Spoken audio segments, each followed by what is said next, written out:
राधे राधे दोस्तों। बहुत पुराने समय की बात है। पहाड़ों और जंगलों से घिरे एक छोटे से गांव में तीन दोस्त रहते थे। तीनों अलग अलग स्वभाव के थे, लेकिन दोस्ती गहरी थी। पहला था हृदय, मेहनती किसान, सीधा साधा लेकिन दिल से मजबूत। दूसरा था मोहन, गांव का पंडित, बहुत पढ़ा लिखा पर थोड़ा ज्यादा चालाक। तीसरा था बंसी, एक घुमंतू कलाकार, कभी ढोल बजाता कभी गाना गाता और हर बात में मजाक ढूंढ लेता। तीनों रोज शाम को गांव के पीपल के पेड़ के नीचे बैठते और अपनी अपनी जिंदगी की बातें करते। एक दिन मोहन पंडित ने गहरी सांस लेकर कहा, भाइयों, जिंदगी का कोई भरोसा नहीं। आज जवान हैं, कल बूढ़े हो जाएंगे। क्यों न हम एक बार पवित्र यात्रा पर चलें, ताकि मन और भाग्य दोनों साफ हो जाएं। हरदेव ने सिर हिलाया।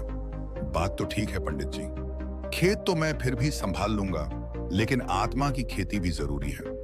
बंसी मुस्कुराया, अगर रास्ते में नए गांव मिले, नए गीत मिले और नई कहानियां मिले तो मैं तो तैयार हूं। इस तरह तीनों ने तीर्थ यात्रा पर जाने का निश्चय कर लिया। फिर तय हुआ कि सफर लंबा है, इसलिए तीनों अपने अपने घर से कुछ खाने पीने का सामान लेकर आएंगे। हरदेव किसान था, उसके घर अनाज की कमी नहीं थी। वह आटा, सूखी सब्जी और थोड़ा सा घी लेकर आ गया। बंसी ने भी अपने थैले में चना, गुड़ और सूखे फल भर लिए, लेकिन मोहन पंडित ने कुछ नहीं लिया। उसने मन ही मन सोचा, दोनों के पास इतना सामान है, रास्ते में तो खिला ही देंगे। सुबह सूरज निकलते ही तीनों गांव से निकल पड़े। रास्ता कभी पहाड़ी था, कभी जंगलों से होकर जाता था। शुरू के 2 दिन तो बड़े अच्छे बीते।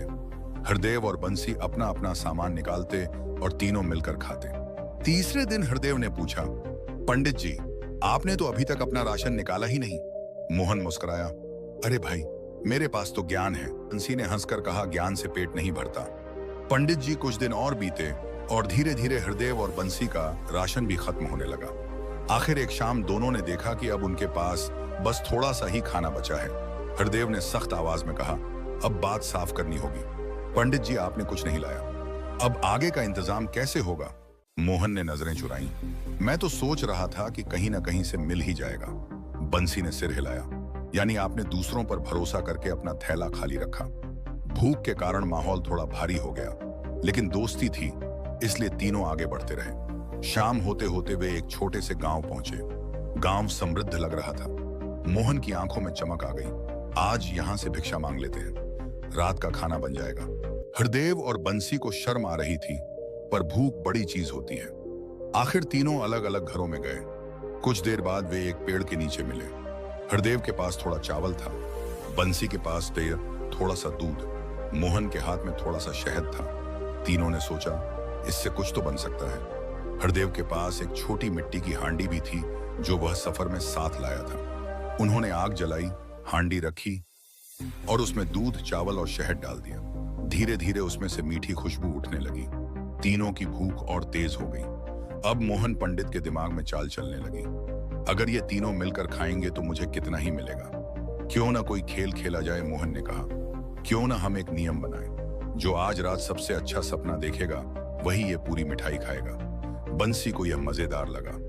कोई तो खाएगा, ठीक है। तीनों सो गए, लेकिन हरदेव की आंखों में नींद नहीं थी। पूरे दिन की थकान और भूख उसे जगा रही थी। उसने हांडी की तरफ देखा, खुशबू अब भी आ रही थी। हरदेव और बंसी को शर्म आ रही थी। आखिर उसका सब्र टूट गया। मैंने सबसे ज्यादा मेहनत की है, अगर मैं ना खाऊं तो कौन खाएगा? वह धीरे से उठा, हांडी उठाई और थोड़ा दूर जाकर सारी मिठाई खा गया। पेट भरते ही उसे गहरी नींद आ गई। सुबह जब तीनों उठे, मोहन ने तुरंत सपनों की बात छेड़ दी। उसने कहा, मैंने सपने में देखा कि देवता मुझे स्वर्ग ले गए। बंसी बोला, और मैंने देखा कि देवियां मुझे मीठे पकवान खिला रही हैं। फिर दोनों हरदेव की तरफ मुड़े। हरदेव ने मुस्कुराकर कहा, मैंने तो देखा कि एक डरावना आदमी मुझे मजबूर कर रहा था कि मैं सारी मिठाई खा लूं, इसलिए मैंने खा ली। दोनों सन्न रह गए। तब उन्हें समझ आ गया कि चालाकी अक्सर खुद को ही फंसा देती है। तीनों ने एक दूसरे को देखा और फिर हंस पड़े। भूखे जरूर थे, लेकिन एक बड़ी सीख मिल चुकी थी। भूख के मारे बुरा हाल और हो रहा था। चारों ने वहीं पर विचार किया कि तीर्थ यात्रा को त्याग करके अपने घर चला जाए, फिर कभी तीर्थ यात्रा कर लेंगे।